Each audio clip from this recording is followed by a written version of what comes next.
Efiao platumagao mamao togbeo pagbeta. Yenye muchifafa. Yenye jizama. Yenye gbejiji. Yenye munyorama. Yenye lamasa. Yenye tuturo. Yenye yaira. Ikafo yaira okatata. Elaba gbana miba.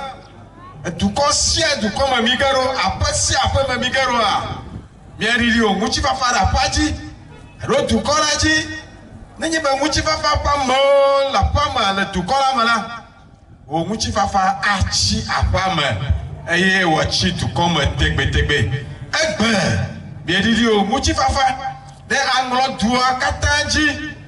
Biedidi o muchifafa, o munyona ma, o jitama, o la massa, o munyona ma, la blama, la shima, le doopo. Muyo kemye pokpo aye o mie do saham anye le pehama le banka kajia muyo kemye pokpo o jola saka du pokpo ha bie be sare na baba to wana na ba mie danyi ba oji to wana na ba mie danyi ba oji to wana na ba mie danyi ba oji amona dangogbele mie de dukoma. Amona po ya nyira le miapo tukoma. Devio na de suku. Aye wa nyemu, aye wa yengogba, aye wa batutula.